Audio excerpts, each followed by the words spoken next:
The psychology of persuasion. इस book में author ने हमको 6 मार्केटिंग प्रिंसिपल्स बताए हैं। ये प्रिंसिपल्स मार्केटिंग की फील्ड में हमेशा से कस्टमर्स को इन्फ्लुएंस करने के लिए यूज़ होते आ रही हैं। इन 6 प्रिंसिपल से आप अपने बिजनेस को तो आगे बढ़ा ही सकते हैं, साथ ही साथ अपनी पर्सनल लाइफ में भी लोगों को इन्फ्लुएंस कर सकते हैं अपनी बात मनवाने के लिए। चलिए अब हम इन सभी 6 प्रिंसिपल्स को समझते हैं, साथ में ये भी देखते हैं कि ये 6 प्रिंसिपल्स कस्टमर के ऊपर असर क्यों डालते हैं और मार्केटिंग में इनको कैसे यूज़ किया जाता है। Authority principle. जब आपसे ज़्यादा अथॉरिटी वाला इंसान, जैसे कि आपका बॉस, आपके पेरेंट्स या बड़े बुजुर्ग आपसे कोई काम करने को बोलते हैं तो आप ना भी चाहें तो भी उस काम को करने पर मजबूर हो जाते हैं। कुछ स्टडीज़ में ऐसा देखा गया है कि जब कोई डॉक्टर कोई गलती करता है और उस गलती को कोई नर्स या कोई भी डॉक्टर से छोटी पोजीशन वाला इंसान पकड़ लेता है तो वो इंसान डॉक्टर को उसकी गलती बताने की जगह चुपचाप डॉक्टर के ऑर्डर्स को फॉलो करने का डिसीजन ले लेता है। इसी वजह से मेडिकल फील्ड में बहुत सी रोके जा सकने वाली गलतियाँ नहीं रोकी जा पाती। अब ये प्रिंसिपल काम करता कैसे है? हाई अथॉरिटी का इन्फ्लुएंस हमारे दिमाग पर हमारी अपब्रिंगिंग के कारण होता है।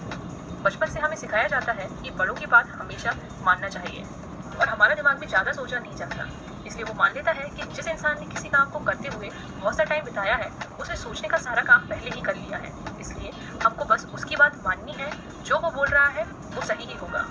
हम एक्सपीरियंस को सीधे नॉलेज से जोड़ते हैं, इसलिए इनडायरेक्टली हम ये मान रहे होते हैं कि जिसके पास ज़्यादा एक्सपीरियंस है उसके डिसीजन पर हमेशा ट्रस्ट किया जा सकता है।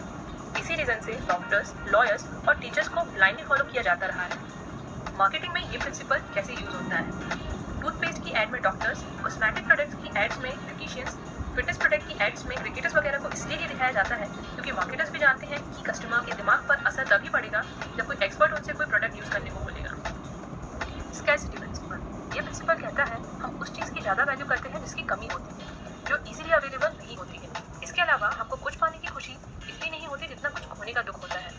अगर कोई आपसे कहे कि आप ये काम करके 500 रुपये कमा सकते हैं तो शायद आप उस काम को नहीं भी करें, पर अगर कोई आपसे कहे कि आप ये काम करके 500 रुपये का नुकसान होने से बचा सकते हैं तो ज़रूर आप वो काम करेंगे। पैसे की वैल्यू दोनों जगह 500 रुपये ही है, पर पाने से ज़्यादा खोने की बात आप पर असर डालती है। इंसान की इस आदत के कारण ही जिन चीज़ों की मार्केट में कमी होती है वो महंगी हो जाती है और एंटीक चीज़ों की वैल्यू भी इसी प्रिंसिपल के कारण ज़्यादा होती है। पर ये प्रिंसिपल काम क्यों करता है? ये प्रिंसिपल काम इसलिए करता है क्योंकि इंसान हमेशा आज़ाद रहना चाहता है। वो हमेशा हर चीज़ को अपने कंट्रोल में रखना चाहता है और जब उसे कोई ये बोलता है कि वो कोई चीज़ नहीं पा सकता तो उसको उसका फ्रीडम चिंता हुआ दिखता है। अपने फ्रीडम को प्रूव और फील करने के लिए फिर वो उस चीज़ को पाने में लग जाता है। छोटे बच्चों में ये चीज़ अक्सर देखी जाती है कि जिस चीज़ को करने के लिए उनको मना किया जाता है वो काम वो ज़रूर करते हैं। ऐसा करके वो अपने पेरेंट्स और खुद को ये प्रूव करते हैं कि वो फ्री हैं। मार्केटिंग में ये प्रिंसिपल कैसे यूज़ होता है? जब भी आप टीवी कमर्शियल में लोगों को ये चिल्लाते हुए देखते हैं कि ये ऑफर सिर्फ लिमिटेड टाइम के लिए है और इसके बाद ये ऑफर आपको नहीं मिलेगा, तब असल में आपके ऊपर इस प्रिंसिपल को यूज़ किया जा रहा होता है। लिमिटेड पीरियड या लिमिटेड स्टॉक्स वाले ऑफर्स कस्टमर्स को ये फील कराते हैं कि सिचुएशन पर उनका कंट्रोल नहीं है। अभी अगर उसने प्रोडक्ट नहीं खरीदा तो वो उस ऑफर को लूज़ कर देगा और इसी कारण कस्टमर तुरंत परचेज करके अपने आप को फ्री फील कराता है।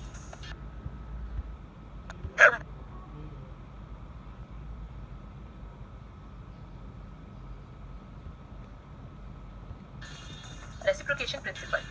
ये प्रिंसिपल कहता है कि जब हमारे लिए कोई कुछ फेवर करता है तो हम अपने आप को उस इंसान का कर्जदार समझने लगते हैं और फिर हम उस कर्ज को जल्दी से जल्दी चुकाने की कोशिश करते हैं। जब हमारे फ्रेंड्स हमको कुछ गिफ्ट करते हैं तो मौका पड़ने पर हम भी उनको कुछ ना कुछ गिफ्ट ज़रूर करते हैं।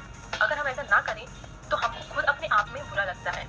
जो लोग ऐसा नहीं करते उनको सोसाइटी में बुरी नज़र से भी देखा जाता है। ये प्रिंसिपल काम इसलिए करता है क्योंकि मानव जाति की उन्नति ही रिसोर्सेज को शेयर करते करते हुई है।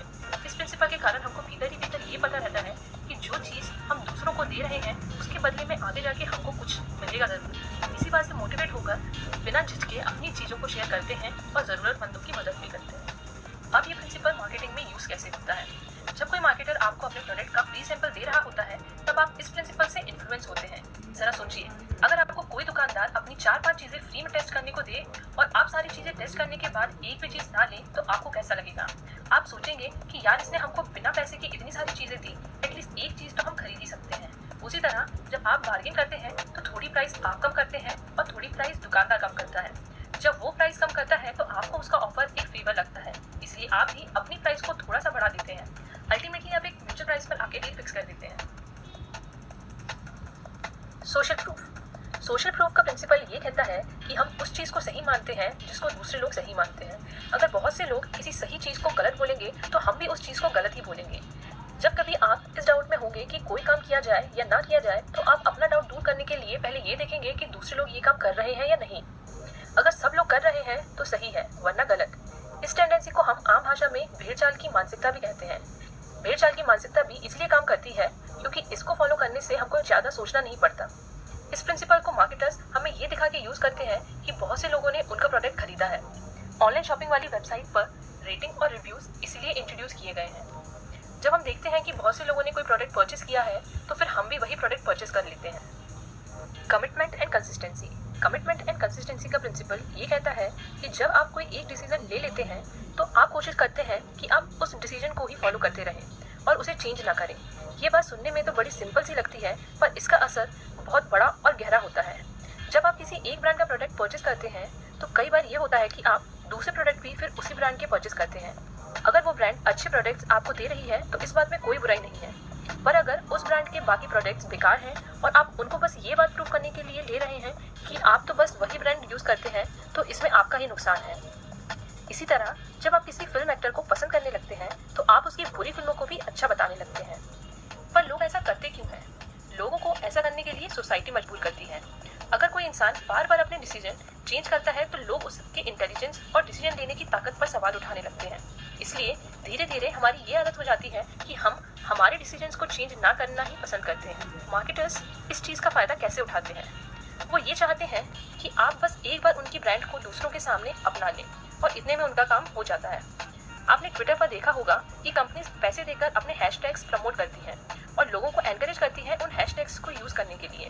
कई बार कंपनीज हैशटैग्स के थ्रू कॉम्पिटिशन्स भी चलाती हैं। उनका मकसद होता है कि आप बस एक बार सबके सामने उनके हैशटैग के थ्रू उनकी सपोर्ट कर दें, फिर आपका नेचर आपको अपने आप मजबूर कर देता है आगे भी उनकी कंपनीज का सपोर्ट करने के लिए। लाइकिंग। ये प्रिंसिपल बड़ा सिंपल सा है।